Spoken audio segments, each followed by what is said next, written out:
إن الحمد لله والصلاة والسلام على رسول الله وعلى آله وأصحابه ومن تبع بهداه أما بعد সুপ্রিয় দিনী ভাইরা, আল্লাহ সুবহানাহু ওয়া তাআলা কোরআনে কারীমে আমাদেরকে বহু নির্দেশ করেছেন, বহু বিষয় থেকে নিষেধ করেছেন। অনেক আমলের জন্য সরাসরি নির্দেশ রয়েছে। নবী সাল্লাল্লাহু আলাইহি ওয়াসাল্লাম আমাদেরকে বহু আমল করার জন্য উৎসাহ দিয়েছেন, নির্দেশ দিয়েছেন। এর মধ্যে একটি বিশেষ আমল আছে, যে আমলটি আল্লাহ সুবহানাহু ওয়া তাআলা কোরআনে কারীমে এক নয়, দুই নয়, তিন নয়, বহু জায়গায় অধিক পরিমাণে, বেশি পরিমাণে করার জন্য নির্দেশ করেছেন। নির্দিষ্টভাবে অন্য কোনো আমল অধিক পরিমাণে বেশি বেশি করে করার নির্দেশ করা হয়নি ওই আমলটি ছাড়া। সাধারণত যে কোনো আমলের ক্ষেত্রে কোরআন এবং সুন্নাহর দাবি হলো সে আমলটি যেন কোয়ালিটিফুল হয়, মানসম্মত হয়। এটি সব ক্ষেত্রেই প্রযোজ্য। আপনি যে কোনো ভালো কাজ করবেন, সে কাজটি যেন ভালো হয়, উত্তম হয়। এমনকি দুনিয়ার কাজও যদি হয়, সেই কাজটি যাতে সর্বোত্তম উপায়ে, সর্বোচ্চ সুন্দরভাবে, সুদৃঢ় উপায়ে, যথাযথভাবে আপনি করেন, এটি ইসলামের কামনা। নবী সাল্লাল্লাহু আলাইহি ওয়াসাল্লাম ইরশাদ করেছেন, ইন্নাল্লাহা ইউহিব্বু ইযা আমিলা আহাদুকুম আমালান আন ইউতকিনা।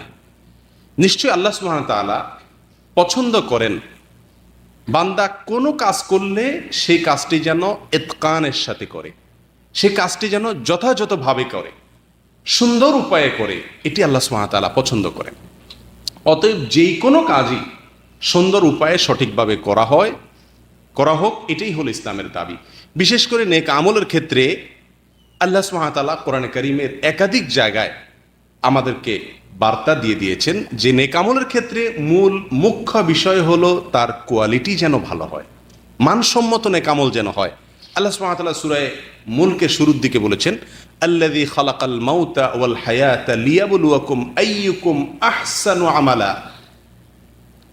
আল্লাহ সুবহানাহু ওয়া তাআলা তোমাদের জন্য মৃত্যু এবং জীবন এ দুটি বিষয় অধ্যায় রেখেছেন, মৃত্যু এবং জীবন দান করেছেন।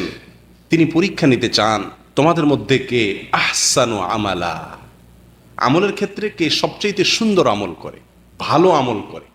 আল্লাহ সুবহানাহু ওয়া তাআলা বলেন নাই লিয়াবলুয়াকুম আইয়ুকুম আকসারু আমালা, তোমাদের মধ্যে কে বেশি ভালো কাজ করে, এটা আল্লাহ সুবহানাহু ওয়া তাআলা বলেন নাই। প্রিয় ভাইরা, এর ভিতরে বিশেষ করে একটি মাত্র আমল পাওয়া যায়, যে আমলটির ক্ষেত্রে কোরআনে কারীমের বহু আয়াতে আমাদেরকে স্পষ্ট নির্দেশ করা হয়েছে বেশি পরিমাণে করার জন্য।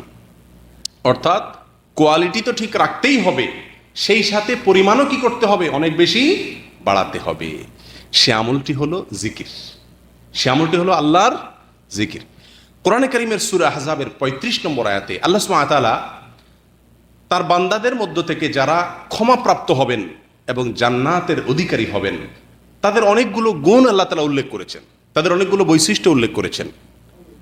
এই বৈশিষ্ট্য উল্লেখ করতে গিয়ে আল্লাহ সুবহানাহু ওয়া তাআলা বলেন, ইন্নাল মুসলিমিনা ওয়াল মুসলিমাতি ওয়াল মুমিনিনা ওয়াল মুমিনাত ওয়াল কানিতিনা ওয়াল কানিতাত ওয়াস সাদিকিনা ওয়াস সাদিকাত ওয়াস সাবিরিনা ওয়াস সাবিরাত ওয়াল খাশিঈনা ওয়াল খাশিআত ওয়াল মুতাসাদ্দিকিনা ওয়াল মুতাসাদ্দিকাত ওয়াস সাইমিনা ওয়াস সাইমাত ওয়াল হাফিযিনা ফুরুজাহুম ওয়াল হাফিজাত والذاكرين الله كثيرا والذاكرات أعد الله لهم مغفرة وأجرا عظيما। নিশ্চয়ই যারা মুসলিম, ইসলাম গ্রহণ করে, আল্লাহর কাছে আত্মসমর্পণ করে, বাহ্যিক অঙ্গ প্রত্যঙ্গগুলোকে আল্লাহর নির্দেশ মোতাবেক পরিচালিত করে, সেরকম পুরুষ নারী পুরুষ, যারা ঈমান আনে সেরকম পুরুষ এবং নারী, যারা আল্লাহর আনুগত্য করে, আল্লাহর কথা শুনে সেরকম পুরুষ এবং নারী, যারা সত্যবাদিতার সাথে চলাফেরা করে দুনিয়াতে, সত্যবাদী এরকম পুরুষ এবং নারী, যারা ধৈর্য ধারণ করে এরকম পুরুষ এবং নারী, যারা আল্লাহর ভয়কে অন্তরে লালন করে, পোষণ করে, অন্তরের আল্লাহর ভয় রাখে এরকম পুরুষ এবং নারী, এবং যারা আল্লাহর জন্য সাদকা করে, দান করে এরকম পুরুষ এবং নারী, যারা সিয়াম রাখে, রোজা রাখে আল্লাহকে সন্তুষ্ট করবার জন্য এরকম পুরুষ এবং নারী, যারা তাদের লজ্জাস্থানকে হেফাজত করে, অপাত্রে ব্যবহার করে না, চরিত্রকে সংরক্ষণ করে, হেফাজত করে, এরকম পুরুষ এবং নারী। ওয়াযযাকিরিন আল্লাহ, শেষের পয়েন্টে আল্লাহ সুবহানাহু ওয়া তাআলা বলছেন যারা আল্লাহ সুবহানাহু ওয়া তাআলা জিকির করে বেশি বেশি অধিক পরিমাণে, আ'আদ্দাল্লাহু লাহুম মাগফিরাতাও ওয়া আজরান আযীমা, আল্লাহ তাআলা সেই শ্রেণীর লোকদের জন্য দুটি জিনিস প্রস্তুত করে রেখেছেন। তাদের জন্য আল্লাহ সুবহানাহু ওয়া তাআলা ক্ষমা রেডি করে রেখেছেন, ক্ষমাকে আল্লাহ সুবহানাহু ওয়া তাআলা প্রস্তুত করে রেখেছেন, এবং আজরে আযীম, মহা প্রতিদান, মহা পুরস্কার, জান্নাত আল্লাহ সুবহানাহু ওয়া তাআলা তাদের জন্য প্রস্তুত করে রেখেছেন। কাদের জন্য ভাই? যাদের ভিতরে এই গুণগুলো আছে, যারা ইসলাম গ্রহণ করবে, যারা ঈমান আনয়ন করবে, যারা আল্লাহর আনুগত্য করবে, যারা সত্যবাদী হবে, যারা ধৈর্য ধারণ করবে, যারা আল্লাহর ভয় অন্তরে লালন করবে, যারা আল্লাহর জন্য দান সদকা করবে, যারা সওম বা রোজা রাখবে, যারা লজ্জাস্থানের হেফাজত করবে, এই 9টি গুণ যাদের মধ্যে আছে, সেই সাথে 10 নম্বর গুণ থাকবে। সেটা কি?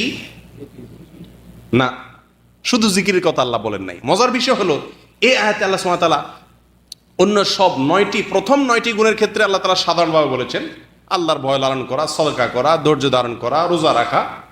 কোনোটার ক্ষেত্রে আল্লাহ সুবহানাহু ওয়া তাআলা বলেন নাই বেশি বেশি রোজা রাখে, বেশি বেশি সদকা করে, এটা বলেন নাই। শুধু রমজানের রোজা রাখছেন, নাজাতের জন্য যথেষ্ট। শুধু ফরজ যাকাত দিছেন, নাজাতের জন্য যথেষ্ট।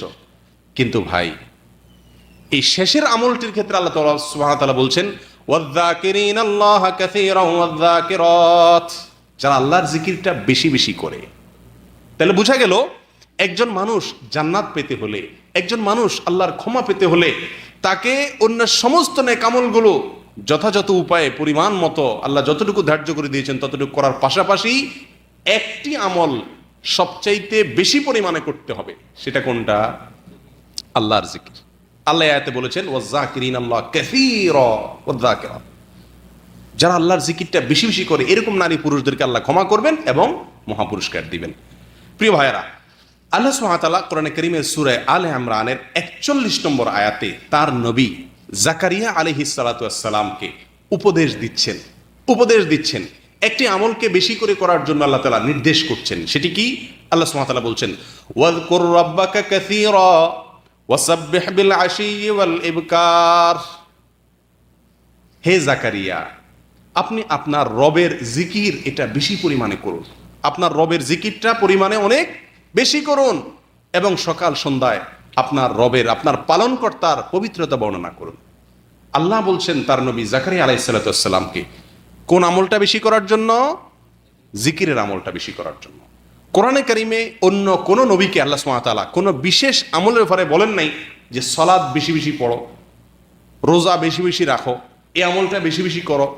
একটি আমলের ক্ষেত্রে বলেছেন, সেটা হলো কি? আল্লাহর জিকির। প্রিয় ভাইয়েরা, মূসা আলাইহিস সালাতু ওয়াস সালাম আল্লাহর নবী, তিনি আল্লাহর কাছে তার ভাই হারুন আলাইহিস সালাতু ওয়াস সালামকে নবী হিসাবে ফেরাউনকে দাওয়াত দিতে যাওয়ার সময় সঙ্গী হিসাবে চেয়েছেন, এবং কারণ হিসাবে উল্লেখ করেছেন সূরা তাহা। আল্লাহ সুবহানাহু ওয়া তাআলা মূসা আলাইহিস সালাতু ওয়াস সালামের সেই ভাষ্যকে উল্লেখ করেছেন এভাবে, কাইনুসাব্বিহাকা কাসীরান ওয়া নাযকুরাকা কাসীরা, হে আল্লাহ, আমি আমার ভাই হারুনকে আমার সঙ্গে ফেরাউনকে দাওয়াত দিতে যাওয়ার সময় সঙ্গী হিসাবে আপনার কাছে চাইছি। কেন? কাইনুসাব্বিহাকা কাসীরান ওয়া নাযকুরাকা কাসীরা, যেন আমরা দোনো ভাই মিলে আপনার জিকির বেশি করতে পারি, আপনার পবিত্রতা বেশি বর্ণনা করতে পারি।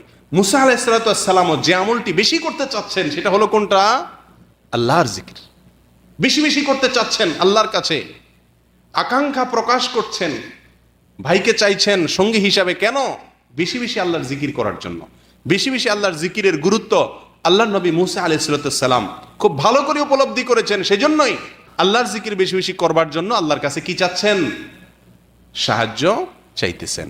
প্রিয় ভাইয়েরা, সূরা তাহার আয়াতের পাশাপাশি আল্লাহ সুবহানাহু ওয়া তাআলা সূরা আহজাবের 41 নম্বর আয়াতে সাধারণভাবে আমাদের সমস্ত মুমিনদেরকে নির্দেশ করছেন, ইয়া আইয়ুহাল্লাযীনা আমানু যকুরুল্লাহা যিকরান কাসীরা ওয়াসাব্বিহুহু বুকরাতাও ওয়া আসীলা, হে ঈমানদারেরা,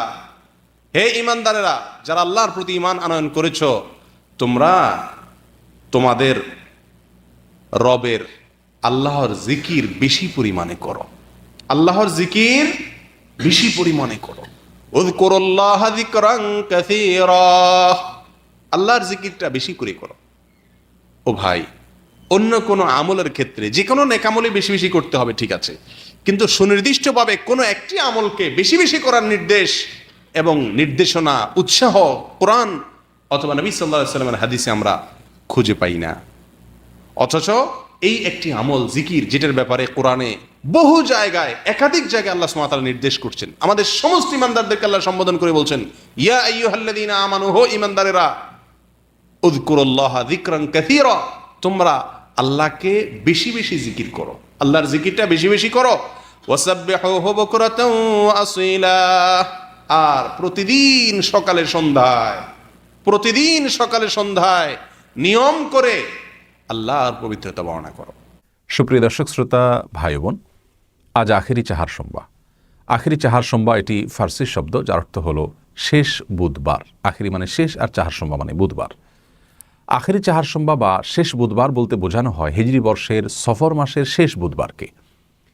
এই দিনটির বিশেষ কোনো তাৎপর্য আছে কিনা এবং এই দিন উপলক্ষে বিশেষ কোনো করণীয় বর্জনীয় আছে কিনা, আজ আমরা সেই বিষয়টি জানার চেষ্টা করব ইনশাআল্লাহ তাআলা। প্রিয় দর্শক, আখেরি চাহার সোমবারকে আমাদের দেশের অনেকেই ইসলামী শরিয়া দৃষ্টিকোণ থেকে বিশেষ গুরুত্বপূর্ণ, তাৎপর্যপূর্ণ দিন মনে করে থাকেন এবং এদিন উপলক্ষে অনেকগুলো করণীয় বর্জনীয় কথা বলা হয়ে থাকে। এদিন উপলক্ষে সরকারি ঐচ্ছিক ছুটি থাকে এবং বিভিন্ন গণমাধ্যম এদিন উপলক্ষে বিশেষ রিপোর্ট প্রকাশ করে থাকে। মূলত আখেরি চাহার সোমবার বা সফর মাসের শেষ বুধবারকে যে কারণে তাৎপর্যপূর্ণ দিন মনে করেন অনেকে, সেটি হলো যে আমরা সকলে জানি এবং সর্বজন স্বীকৃত বিদিত যে আমাদের প্রিয় নবী সাল্লাল্লাহু আলাইহি ওয়াসাল্লাম মৃত্যুবরণ করার আগে বেশ কিছুদিন থেকে অসুস্থ ছিলেন। আর সেই অসুস্থতা থেকে তিনি সফর মাসের শেষের দিকে এসে একদিন কিছুটা আরোগ্য লাভ করেছিলেন। এরপরে আবার তিনি অসুস্থ হয়ে যান, যার পর আর তিনি সুস্থতা লাভ করেননি, এরপর তিনি মৃত্যুবরণ করেছেন। তাহলে সফর মাসের শেষের দিকে তিনি সুস্থতা লাভ করেছেন একদিন এসে, সে বিষয়ে কারোর কোনো দ্বিমত নাই এবং বিষয়টি সুবিদিত এবং সুপ্রমাণিত। সেই দিন, যে দিনে তিনি সুস্থতা লাভ করেছিলেন, সেটি কোন দিন ছিল সে বিষয়ে অনেকে দাবি করে থাকেন সেটি বুধবার ছিল এবং সেজন্য এদিন উপলক্ষে আমাদের আনন্দ প্রকাশ করা উচিত, বিশেষ নামাজ পড়া উচিত, সদকা করা উচিত বা ভালো কাজ করা উচিত, যেমনটি সাহাবায়ে কেরাম করেছেন বলে তারা দাবি করে থাকেন। মূলত প্রিয় নবী সাল্লাল্লাহু আলাইহি ওয়াসাল্লাম সফর মাসের শেষের দিকে এসে সুস্থতা লাভ করেছেন, এটি সত্য হলেও সে দিনটি কি বার ছিল এরকম কোনো সুনির্দিষ্ট বারের কথা রাসূল করিম সাল্লাল্লাহু আলাইহি ওয়াসাল্লাম থেকে বর্ণিত বা সাহাবায়ে কেরাম থেকে বর্ণিত কোনো হাদিস থেকে আমরা জানতে পারি না। অর্থাৎ বুধবারের এই দিনটিতেই তিনি সুস্থতা লাভ করেছেন, এই বিষয়টি সম্পূর্ণ ভিত্তিহীন এবং মন গড়া এবং অপ্রমাণিত একটি বিষয়। বরং হাফেজ ইবনে হাজার আসকালানী রাহিমাহুল্লাহ এবং হাফেজ ইবনে কাসির রাহিমাহুল্লাহ, ইসলামের ইতিহাস দুজন পণ্ডিত পুরুষ, একজন হাদিস শাস্ত্রের মহাপণ্ডিত আর একজন তাফসীর শাস্ত্রের মহাপণ্ডিত, তারা উভয় যথাক্রমে ফাথুল বারী এবং আল বিদায়া ওয়ান নিহায়া নামক গ্রন্থে উল্লেখ করেছেন যে নবী সাল্লাল্লাহু আলাইহি ওয়াসাল্লামের সফরের শেষের দিকে এসে সুস্থতা লাভ করার সেই দিনটি ছিল বৃহস্পতিবার। তাহলে বুধবার তিনি আরোগ্য লাভ করেছেন এরকম কোনো বর্ণনা, গ্রহণযোগ্য কোনো বর্ণনা পাওয়া যায় না। এটা হলো প্রথম কথা।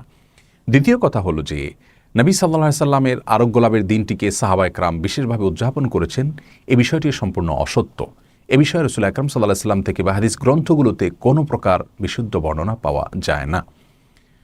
এর পাশাপাশি এই দিনটিকে কেন্দ্র করে একজন মুসলিম হিসাবে আমাদের বিশেষ কোনো আনন্দ উদযাপন করতে হবে, আমাদের বিশেষ কোনো আমল করতে হবে, এগুলো কোনো গ্রহণযোগ্য ভিত্তি দ্বারা প্রমাণিত নয়। এ সম্পর্কে তাযকিরাতুল আওরাদ নামক একটি কিতাব এবং আমাদের দেশের মকসুদুল মুমিনিন, বারোচান্দের খুতবা বা এই জাতীয় যে সমস্ত বইগুলো অথেন্টিক নয়, সে সমস্ত বই পুস্তকে কোনো প্রকার গ্রহণযোগ্য তথ্য ছাড়াই এ ধরনের অনেক আমলের কথা বলা হয়েছে। তোমাদের থেকে একটি আমল হলো যে আখেরি চাহার সোমবার বা সফর মাসের শেষ বুধবার সকালে সূর্য উদয়ের কিছুক্ষণ পর 2 রাকাত নামাজ পড়ার নির্দেশ করা হয়েছে এবং সেই নামাজের প্রথম রাকাতে সূরা ইখলাস 11 বার, দ্বিতীয় রাকাতে সূরা ইখলাস 11 বার এবং নামাজ শেষে 70 বার বিশেষ দুরূদ এবং দোয়া পাঠ করার কথা বলা হয়েছে। এরকম একটি বর্ণনা পেশ করা হয়েছে সে বইয়ে তাযকিরাতুল আওরাদে। এই বর্ণনা সম্পর্কে পাক ভারত মহাদেশের অনেক বড় একজন পণ্ডিত আলেম শেখ আব্দুল হাই আল লাখনবী রাহিমাহুল্লাহ, তিনি তার প্রখ্যাত গ্রন্থ আল আসারুল মারফুআ ফিল আখবারিল মাওদুআ নামক কিতাবে সেটিকে জাল এবং ভিত্তিহীন প্রমাণ করেছেন। এরকম আরও অনেকগুলো আমলের কথা আমরা আখেরি চাহার সোমবার উপলক্ষে শুনে থাকি, ইউটিউবে দেখা যায় এবং বিভিন্ন বক্তারা বলে থাকেন, মূলত এগুলোর কোনো গ্রহণযোগ্য ভিত্তি রাসূল করিম সাল্লাল্লাহু আলাইহি সাল্লামের কোনো হাদিস থেকে পাওয়া যায় না। তৃতীয় কথা হলো যে প্রিয় নবী সাল্লাল্লাহু আলাইহি সাল্লামের জীবনে বেশ অনেকবার বিপদ মুক্তির ঘটনা ঘটেছে। কাফেরদের কবল থেকে আল্লাহ রাব্বুল আলামিন তাকে মুক্তি দান করেছেন। তিনি হিজরতের সময় গুহায় আশ্রয় নিয়েছেন, সেখান থেকে আল্লাহ রাব্বুল আলামিন তাকে মুক্তি দান করেছেন। বিভিন্ন যুদ্ধে বিপদের সম্মুখীন হয়েছেন, সেখান থেকে আল্লাহ রাব্বুল আলামিন তাকে নাজাত দান করেছেন। মক্কার কাফেরদের থেকে তাকে নিষ্কৃতি দিয়েছেন। অর্থাৎ তার জীবনে বিপদ মুক্তির অনেকগুলো ঘটনা ঘটেছে। সেই ঘটনাগুলোকে স্মরণীয় করে রাখতে গিয়ে বা সেই ঘটনাগুলোকে বিশেষ দিবস হিসাবে ধার্য করে সেদিনকে পরবর্তী বছরগুলোকে তিনি অথবা তার কোনো সাহাবী অথবা কোনো তাবী পরবর্তীতে উদযাপন করেছেন, এরকম কোনো বর্ণনা কোরআন হাদিসের কোথাও পাওয়া যায় না। তাহলে প্রিয় নবী সাল্লাল্লাহু আলাইহি সাল্লামের আরোগ্য লাভের দিনটিকে বিশেষভাবে উদযাপন করতে হবে, এরকম কোনো বক্তব্য সঠিক নয়। সাহাবা ইকরামও করেননি, তাবিরাও করেননি, তাদের পরবর্তীতে তাবিরাও করেননি। সুতরাং প্রথম কথা হলো যে সফর মাসের শেষ বুধবারে তিনি আরোগ্য লাভ করেছেন, সেটি প্রমাণিত নয়। দ্বিতীয় কথা হলো যে সেদিনটি যদি প্রমাণিত হয়ও ধরেও নেওয়া হয়, সেদিন উপলক্ষে বিশেষ কোনো কর্মসূচি, বিশেষ কোনো আমলের কথা কোরআন হাদিসে আমাদেরকে বলা হয়নি। আর ইসলাম মানেই হলো কোরআন এবং হাদিসকে অনুসরণ করা, রাসূল করিম সাল্লাল্লাহু আলাইহি সাল্লামকে অনুসরণ করা, সাহাবা ইকরাম এবং তাবেঈদেরকে অনুসরণ করা, মন গড়া কোনো কিছু করা, এটা ইসলাম নয়, বরং এটি বিদআত, যা পরিত্যাজ্য। আল্লাহ রাব্বুল আলামিন আমাদের সকলকে এই সব ধরনের বিদআত থেকে বেঁচে থাকার তৌফিক দান করুন। প্রিয় ভাইরা, এর বিপরীতে আল্লাহ সুবহানাহু ওয়া তাআলা মুনাফিকদের ব্যাপারে বলেছেন যে তাদের জন্য আল্লাহর জিকির করাটা কঠিন।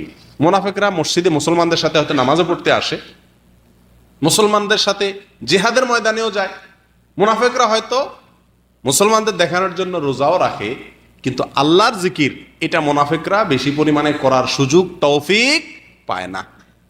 ইমানদাররা আল্লাহর জিকির বেশি করার সুযোগ পায়। আল্লাহ সুবহানাহু ওয়া তাআলা কোরআনে কারীমে মুনাফিকদের সম্পর্কে বলতে গিয়ে বলেন, লা ইয়াযকুরুনাল্লাহা ইল্লা কালিলা, তারা আল্লাহর জিকিরটা পরিমাণে খুব অল্পই করে, কারণ আল্লাহর জিকির এটা অন্তর থেকে আসে। যার অন্তরে ঈমান নাই, যার অন্তরে ঈমান নাই, তার অন্তর দ্বারা আল্লাহর জিকির করার সুযোগ তৌফিক হয় না। যার অন্তরে ঈমান যত বেশি, যার অন্তরে আল্লাহর প্রতি ঈমান যত মজবুত, যত সুদৃঢ়, সে স্বয়ংক্রিয়ভাবে আল্লাহর জিকির তার দ্বারা বেশি পরিমাণে চলে আসে।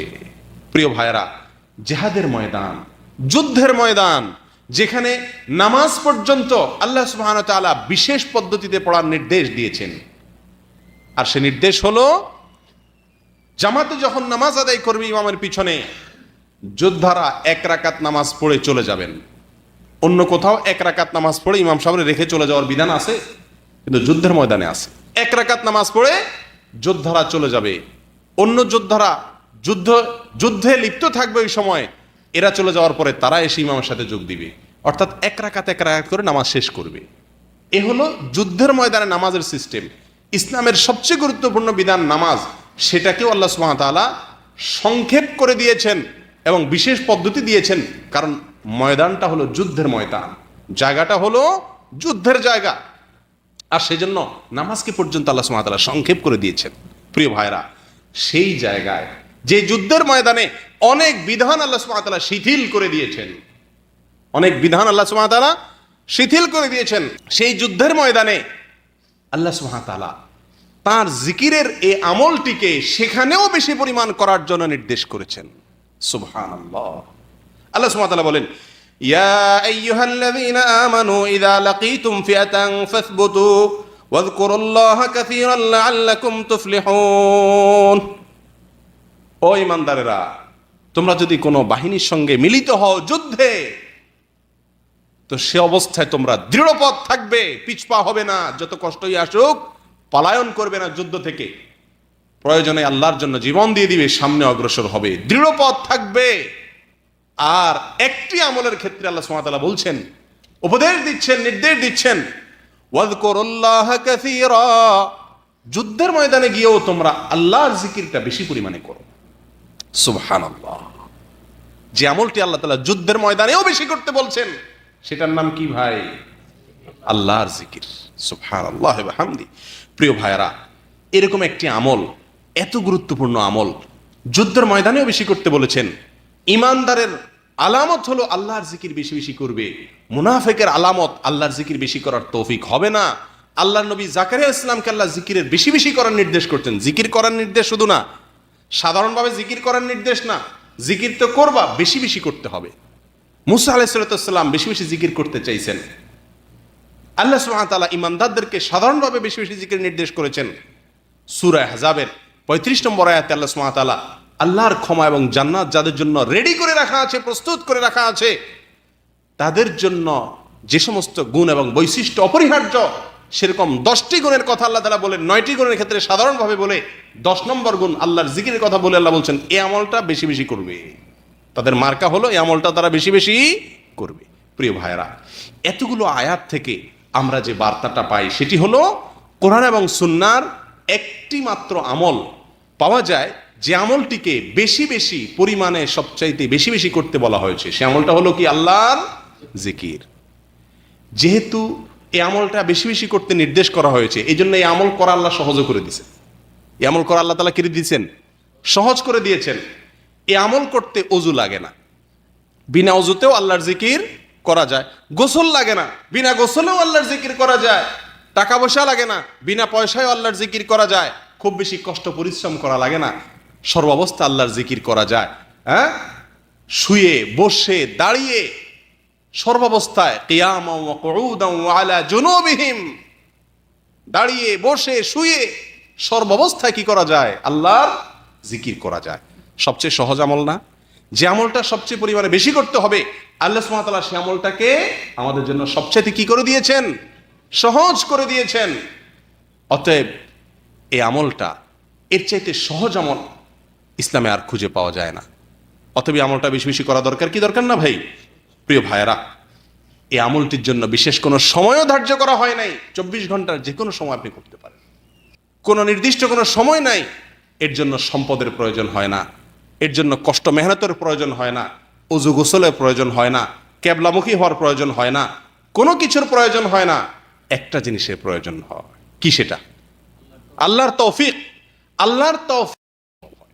আর যদি আল্লাহর তৌফিক না হয়, তাহলে এত সহজ করে দেওয়ার পরও এই আমলটি করা সহজ হয় না।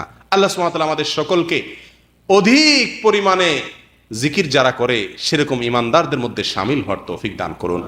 প্রিয় ভাইয়েরা, আল্লাহর জিকির জিনিসটা কি? আল্লাহর জিকির বিষয়টা কি? জিকির শব্দের অর্থ হলো স্মরণ। জিকির শব্দের অর্থ কি? স্মরণ করা, উল্লেখ করা। আল্লাহর জিকির সাধারণত দুই ভাবে হতে পারে। এক, মুখ দিয়ে আল্লাহর জিকির করা।